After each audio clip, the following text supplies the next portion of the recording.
جی مگر اسد بھائی ہمارے ہاں جو صورتحال ہوئی ہے، جیسے کہ آپ نے یونیورسٹی روڈ کی مثال دی، وہ عذاب تو عذاب ہوا، مطلب یلو لائن اور ریڈ لائن، اور یہ تو پورے پیسے جو موبلائزیشن ایڈوانس کے ورلڈ بینک نے دیے وہ پورے کے پورے رشوت میں دے دیے، پورے کے پورے. پھر سندھ کے ایکسچیکر سے چیک لکھا گیا اور ورلڈ بینک کو واپس کیا گیا.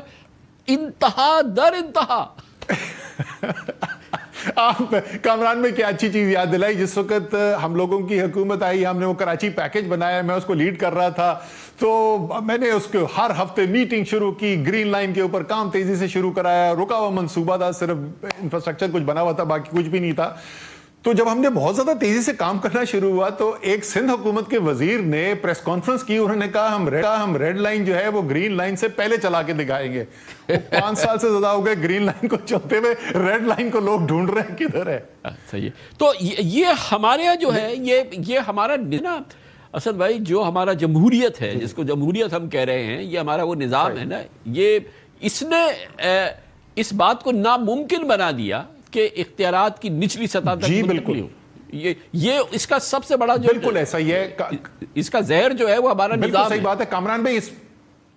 آپ کو میں بتاؤں کہ میں کیا کہتا ہوں، پاکستان میں جو جمہوریت ہے اس کو میں کہتا ہوں ہوا میں معلق کی جمہوریت، جہاں پہ نیچے اختیارات اور وسائل نیچے عوام تک پہنچتے ہی نہیں ہیں. اس لیے اب حل کیا ہے، ہم نے سب بتا دیا، چین نے کس طریقے سے ترقی کی، امریکہ میں کیا ہو رہا ہے، اور یہ جو پاکستان کے مسائل ہیں ان کا حل جو ہے اس کے اوپر بات کرتے ہیں. جب تک کامران بھائی ایک آئینی ترمیم کے ذریعے اس کو تبدیل نہیں کیا جاتا نظام کو، میں اس نتیجے پہ پہنچا اور کوئی طریقہ نہیں ہے.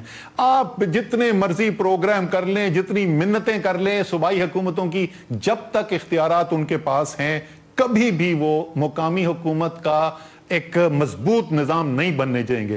ایک آئینی ترمیم کیجئے، 3 حصے اس کے اندر ہو. ایک، وسائل کیسے آئیں گے، کون سے ٹیکس جو ہے وہ مقامی حکومت لے گا. میں نے آپ کو بتایا چین میں 30 سے 35% ٹیکس جو ہیں وہ مقامی حکومت لے رہے ہیں. جو NFC کا فیڈرل ڈیویزیبل پول ہے وہ وفاق کتنا رکھے گا، صوبے کے پاس کتنا آئے گا. لیکن وہاں نہیں رکنا. تیسرا جو درجہ ہے حکومت کا، مقامی حکومت، NFC ایوارڈ کے اندر لکھا ہو کہ کتنا فیصد ان کے پاس آئے گا اور وہ کیا فارمولا ہے جس کی بنیاد پہ مقامی حکومتوں میں وہ تقسیم کیا جائے گا.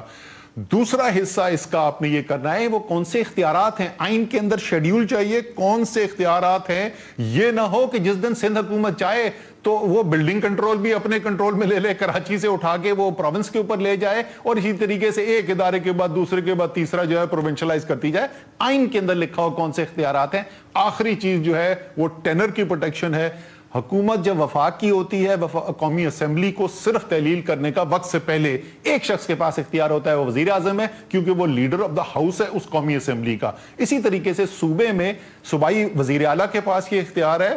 وزیر اعظم بڑی کرسی پہ بیٹھا ہوا ہے، وہ کسی صوبے کی اسمبلی نہیں تحلیل کر سکتا. یہ اختیار صرف اس اسمبلی کے لیڈر کے پاس ہے. جب مقامی حکومتوں پہ آتے ہیں تو صوبائی وزیر اعلیٰ کے پاس کل اختیار ہے، جس دن چاہے فارغ کر دے وہ آپ کی مقامی حکومتوں کو. تو وہ اختیار بھی جو ہے وہ اس اسمبلی کے پاس ہونا چاہیے اس لیول کی. مگر یہ اگر ہم انٹروڈیوس کریں گے تو ہماری سیاسی جماعتیں کہیں گی نا، ظاہر ہے. تو پھر پنجاب جو کہ دنیا کا 11ویں بڑے ملک کے برابر کا سائز ہے، تو اس کا کیا ہوگا، اس کے چیف منسٹر کا، اس کی بیوروکریسی کا، اس کی صوبائی کابینہ، پھر وہ کہاں پہ راج کرے گی. سندھ جہاں پر کبھی ممکن ہی نہیں ہے کہ جو شہر 90% اس کے ریونیو میں کنٹریبیوٹ کرتا ہے، ساری زندگی اس کا آدمی وزیر اعلیٰ بن ہی نہیں سکتا. یہ ناممکن ہے کیونکہ وہ پیپلز پارٹی کو ووٹ نہیں دیتا. تو یہ پھر نظام کے جو آج ٹھیکیدار ہے یہ کیا کریں گے پھر. سر یہ نظام کے ٹھیکیدار جو ہیں، آپ کو پتہ ہے جس وقت جمہوریت کی ارتقاء ہو رہی تھی نا، تو مغرب میں پہلے یہ کام شروع ہوا تو 2 مختلف قسم کی مونارکیز یا بادشاہتیں تھیں. ایک ایسی تھی جو فرانس اور روس جیسے تھے. انہوں نے کہا کہ ہم ایک اختیار بھی چھوڑنے کو تیار نہیں ہے، اور ہم ظلم کریں گے اور دباؤ کریں گے، جو کچھ بھی ہم کر سکتے ہیں، ہمیں نظام نہیں بدلنے دیں گے. ان کے گلے کاٹ دیے گئے. اور دوسری تھی برطانیہ کی، انہوں نے آہستہ آہستہ آہستہ اختیار جو ہے نا وہ نیچے دیتے چلے گئے. وہ آج بھی جو ہیں بکنگھم پیلس میں بیٹھے ہوئے. تو یہ جو ہمارے صوبائی جو چودھری ہیں، ان کو یہ فیصلہ کرنا ہے کہ کیا یہ پورا نظام ہی لپیٹا جائے اور یہ سب گھر چلے جائیں، یا نظام کے اندر ایسی بہتری کی جائے جس کے اندر یہ ممکن ہو سکے کہ عوام کی زندگیاں بھی بہتر ہوں، ملک بھی ترقی کرے اور کچھ نہ کچھ حصہ ان کو بھی ملے۔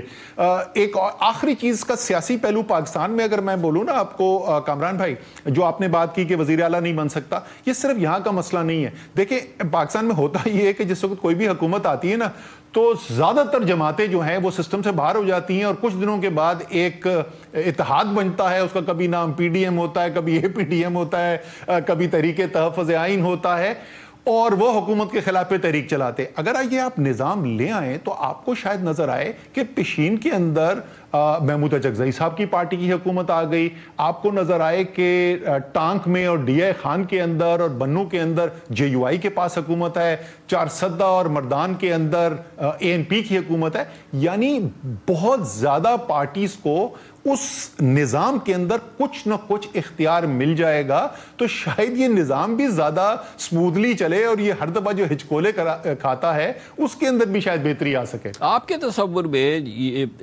یہ جو مقامی حکومتوں کا تو بالکل نظام ہے اور پورا با اختیار ہونا چاہیے، ساری دنیا میں ہوتا ہے، میئر مکمل طور پہ 100% با اختیار ہو، ساری دنیا میں ہوتا ہے۔ اچھا پھر کیا ہو، صوبے اتنے بڑے بڑے صوبوں کا کیا کریں سر، یہ رکھیں ان کو؟ دیکھیں جی دیکھیں صوبہ پھر مثلا میں آپ کو چین کی مثال دوں، چین کے اندر بھی جو ہے وہ 22 شاید صوبے ہیں وہاں پہ، ان کا بھی جو سب سے بڑا صوبہ ہے گوانگڈونگ، وہ تقریباً پنجاب کی اور گوانگڈونگ کی تقریباً برابر آبادی ہے، لیکن بائی دی وے گوانگڈونگ کی جو جی ڈی پی ہے وہ ہے 2000 ارب ڈالر اور پنجاب کی ہے 270 ارب ڈالر، تو وہ تقریباً 9 گنا بڑا ہے۔ تو وہ ایک انٹرمیڈیٹ، جس طرح امریکہ کے اندر سٹیٹس ہیں، برطانیہ کا جیسا نظام ہے ایسے بہت کم ہے، وہاں پہ سینٹر ہے اور سیدھی لوکل گورنمنٹس ہیں، وہاں پہ صوبے ہے ہی نہیں۔ جرمنی کے اندر صوبے ہیں، فرانس کے اندر صوبے ہیں، امریکہ کے اندر صوبے ہیں، چین کے اندر صوبے ہیں، تو ان کا ایک رول ہے لیکن وہ رول محدود ہے۔ مثلا اگر سکر حیدرآباد موٹر وے بنانی ہے نا تو سکر حیدرآباد موٹر وے کوئی بھی نہ وہ سکر کی مقامی حکومت بنا سکتی ہے نہ حیدرآباد کی، تو وہ چیزیں جو ایک صوبے کے اندر ایک سے زیادہ ضلع کو افیکٹ کرتی ہیں، اس کے لیے آپ کے پاس صوبائی حکومت ہے، اس کا ایک رول ہے، لیکن اس کا وہ رول نہیں ہے جو بھی پاکستان کے اندر ہے کہ سارے اختیار بھی اس کے پاس، سارے وسائل بھی اس کے پاس، اور مزے کی بات یہ ان سے کوئی سوال بھی نہیں پوچھتا، سوال بھی سارے وفاق سے پوچھے جاتے ہیں۔ تو سارے وسائل بھی اس کے پاس، سارے اختیار بھی اس کے پاس، سارا اور پورا نظام اس کے پاس، مقامی حکومتیں بھی نہیں ہیں، مگر سکر حیدرآباد موٹر وے تو نہ بنی، 20 سال ہو گئے۔